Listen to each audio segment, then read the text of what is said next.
Assalamu alaikum. Dear learners, today I am going to teach you how to make passive voice of present continuous. आज हम सीखेंगे कि present continuous का passive voice कैसे बनाते हैं। आइए इसके कुछ रूल्स को देखते हैं कि प्रेजेंट कंटिन्यूअस का पैसिव वॉइस कैसे बनता है। डियर लर्नर्स, एक चीज़ याद रखिए कि जब भी हम प्रेजेंट कंटिन्यूअस का पैसिव वॉइस बनाते हैं उस वक्त एक हेल्पिंग वर्ब जिसे बीइंग कहते हैं ये V3 से पहले यानी वर्ब के थर्ड फॉर्म से पहले हमें लगाना होता है। देखिए फार्मूला, प्रेजेंट कंटिन्यूअस का फार्मूला सबसे पहले हमें याद होना चाहिए, तभी जाके हम इसका पैसिव वॉइस बना सकते हैं। अगर हमें सेंटेंस की पहचान नहीं है तो हम उसका पैसिव वॉइस हरगिज नहीं कर सकते हैं। इस बात को हमें याद रखना चाहिए।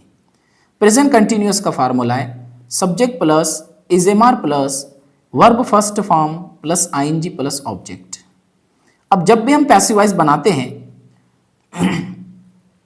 तो सबसे पहले हम ऑब्जेक्ट का इस्तेमाल करते हैं। स्टार्टिंग में पैसिव वॉइस में हम ऑब्जेक्ट को लेते हैं, तो यहाँ पर हमने ऑब्जेक्ट को लिया है। उसके बाद में एज इट इज़ जो हेल्पिंग वर्ब्स होते हैं उन्हीं को यहाँ पे हमने लिखा है, लेकिन हेल्पिंग वर्ब्स इस्तेमाल जो होते हैं वो ऑब्जेक्ट के अकॉर्डिंग होते हैं। फिर उसके बाद में अभी मैंने आपको रूल बताया कि वर्ब के थर्ड फॉर्म से पहले आपको बीइंग लगाना पड़ेगा, तो हमने यहाँ पर बीइंग लिया है, फिर वर्ब का थर्ड फॉर्म लिया है, उसके बाद में बाय लेना है और फिर लास्ट में सब्जेक्ट लेना है। अब इज, एम और आर ये कैसे इस्तेमाल होते हैं इन्हें हम देखते हैं। सबसे पहले तो इज का इस्तेमाल ही, शी, इट और सिंगुलर नाउन के साथ होता है। एम का इस्तेमाल आई के साथ होता है और आर का इस्तेमाल दे, वी, यू और प्लूरल नाउन के साथ होता है। इसकी कुछ एग्जाम्पल्स देखते हैं हम, जो सॉल्व एग्जाम्पल है। मैंने खुद इसको सॉल्व किया है। पहले एग्जाम्पल है आई एम स्पीकिंग इंग्लिश। आपको इंस्ट्रक्शन जो आती है, इससे पहले हमने सिंपल प्रेजेंट में देखा था कि सिंपल प्रेजेंट का पैसिव वॉइस कैसे बनता है, और हम सीख रहे हैं अब प्रेजेंट कंटिन्यूअस का पैसिव वॉइस कैसे बनता है। आपको जो हिदायत दी जाती है पेपर में, एग्जाम में, वो चेंज इनटू पैसिव वॉइस सबसे पहले इस तरीके से दिया जाएगा अगर देना रहा तो। अब ये डिपेंड करता है जो पेपर सेट करता है उस पर। या फिर दूसरा तरीका पूछने का इसका ये है चेंज द वॉइस। अब ये आपको पहचानना है सेंटेंस एक्टिव का है या पैसिव का है। अगर एक्टिव वॉइस है तो उसको पैसिव बनाना है, और अगर पैसिव वॉइस है तो उसको एक्टिव बनाना है। ओके। और तीसरी जो इंस्ट्रक्शन होती है जो अक्सर पूछी जाती है, और यही सेंटेंस हमें कंफ्यूज करता है कि इसको क्या करना है, क्योंकि हमें समझ में नहीं आता है कि सेंटेंस को किस तरीके से चेंज करेंगे। आपको इंस्ट्रक्शन दी जाती है rewrite the sentence beginning with, और जो भी लास्ट का ऑब्जेक्ट होता है उससे शुरुआत करना होती है। अब यहाँ पे लास्ट का ऑब्जेक्ट क्या है? इंग्लिश, तो यहाँ पर इंग्लिश लिखा हुआ रहेगा कि इंग्लिश से आप शुरुआत कर दीजिए, और लास्ट में डैश डैश करके दिया जाएगा। यहाँ पर देखते हैं इसको किस तरीके से इसको सॉल्व करते हैं हम। इंग्लिश, अब इंग्लिश जो है ये सिंगुलर नाउन है, इसलिए हमने उसके बाद इस का इस्तेमाल किया यहाँ पर। फिर मैंने अभी आपको बताया था कि वर्ब के थर्ड फॉर्म से पहले आपको बीइंग का इस्तेमाल करना है, तो हमने यहाँ पे बीइंग ले लिए। फिर वर्ब का third form speak, spoke, spoken, हमने स्पोकन ले लिया। फिर लास्ट में आपको क्या करना है, ऑब्जेक्ट से पहले बाय का इस्तेमाल करना है, यहाँ पे बाय ले लिया हमने। और उसके बाद में फिर सब्जेक्टिव केस का ऑब्जेक्टिव केस इस्तेमाल करना है। जैसे यहाँ पर आई का इस्तेमाल हुआ है तो हमने यहाँ पर मी लिया है। ठीक है।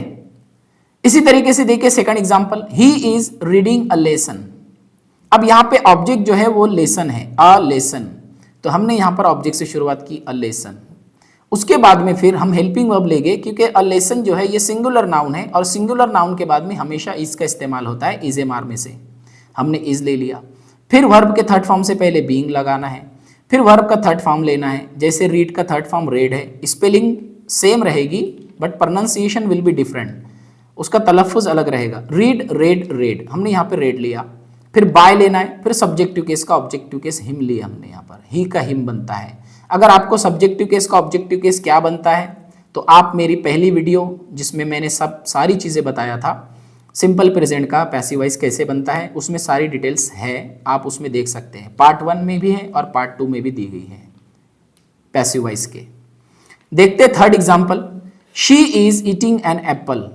यहाँ पर ऑब्जेक्ट एन एप्पल है, हमने यहाँ पर एन एप्पल लिया है।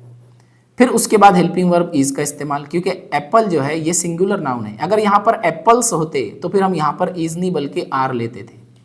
फिर वर्ब के थर्ड फॉर्म से पहले बीइंग लगाना है, उसके बाद फिर आपको ईट का थर्ड फॉर्म लेना है। तो ईट का थर्ड फॉर्म ईटन है, हमने यहाँ पे ईटन ले लिया। फिर बाय लेना है और फिर लास्ट में सब्जेक्टिव केस का ऑब्जेक्टिव केस लेना है। यहाँ पे हमने शी का हर ले लिया, देखिए यहाँ पे शी का हर लिया यहाँ पे। अब फोर्थ नंबर की एग्जांपल देखिए जरा, the boys are playing football. अब फुटबॉल ऑब्जेक्ट है, हमने ऑब्जेक्ट लिया फुटबॉल। अब फुटबॉल जो है ये सिंगुलर नाउन है, यानी एक ही खेल है, इसलिए हमने उसके बाद इसका इस्तेमाल किया। फिर वर्ब के थर्ड फॉर्म से पहले बीइंग लगाना है, तो वर्ब का थर्ड फॉर्म यहाँ पे हमने प्लेड लिया है, क्योंकि प्ले का थर्ड फॉर्म ईडी लगकर प्लेड बनता है। बीइंग प्लेड, फिर बाय लेना है और फिर ऑब्जेक्ट। हम जब सब्जेक्ट में कोई नाउन हो, चाहे वो कॉमन नाउन हो, प्रॉपर नाउन हो, कलेक्टिव नाउन हो, एब्स्ट्रैक्ट नाउन हो या मटेरियल नाउन हो, कोई भी किस्म का नाउन हो, एज इट इज आपको लिखना है। जैसे यहाँ द बॉयज था तो हमने द बॉयज लिए। पैसिव वॉइस में सब्जेक्टिव केस का ऑब्जेक्टिव केस तभी होता है जब सब्जेक्ट में कोई प्रोनाउंस हो, जैसे he, she, it, they, we, you, I, इनमें से कोई अगर हो तो फिर हम उसका प्रोनाउन यानी ऑब्जेक्टिव केस में चेंज करते हैं। अदरवाइज अगर सब्जेक्टिव केस में नाउन दिया गया है, किसी का भी नाम है, तो फिर हम उसको ऑब्जेक्ट में लिखते हैं तो एज इट इज लिख लेते हैं।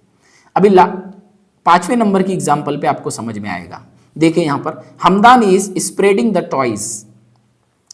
यहाँ पे ऑब्जेक्ट है द टॉयज, हमने द टॉयज यहाँ पर लिए हैं। फिर यहाँ पर जो ऑब्जेक्ट है वो प्लूरल नाउन है, टॉय, टॉयज, टॉयज, इस तरीके से टॉय, टॉयज, टॉयज, तो प्लूरल नाउन है टॉयज। उसके बाद में फिर हमको क्या करना है, इज एम आर में से आर लेना है, क्योंकि उसूल हमारा ये है कि जब प्लूरल नाउन हो तो हम क्या करते हैं, हम प्लूरल नाउन होता है तो आर का इस्तेमाल करते हैं, आर। फिर वर्ब के थर्ड फॉर्म से पहले बीइंग लेना है। स्प्रेड का थर्ड फॉर्म स्प्रेड ही है, स्प्रेड, स्प्रेड, स्प्रेड। बाय और फिर नाउन अगर जो रहा वही लेना है हमको, उसका ऑब्जेक्टिव केस नहीं लेना है, बल्कि उसी को सेम लिखना है सब्जेक्टिव केस जैसा दिया गया है, बाय हमदान। इसी तरीके से लास्ट एग्जांपल देख लीजिए, दे आर टीचिंग मी। अब यहाँ पर मी है, अब ये ऑब्जेक्टिव केस है। अब इसको हम सब्जेक्टिव केस जब बनाएंगे तो उसका आई बनेगा, क्योंकि हम आई को ऑब्जेक्टिव केस में मी बनाते हैं और मी को सब्जेक्टिव केस में आई बनाते हैं। तो आई ले लिया हमने, आई के साथ एम इस्तेमाल होता है, आई एम। फिर उसके बाद में वर्ब के थर्ड फॉर्म से पहले बीइंग लेना है। फिर वर्ब का थर्ड फॉर्म, टीच का थर्ड फॉर्म है टॉट, टीच, टॉट, टॉट, हमने टॉट लिया है। फिर बाय लेना है और फिर दे का ऑब्जेक्टिव केस देम बनता है। इस तरीके से I am being taught by them. तो ये तमाम एग्जाम्पल्स मैं उम्मीद करता हूँ कि आप तमाम लर्नर्स को समझ में आई होगी।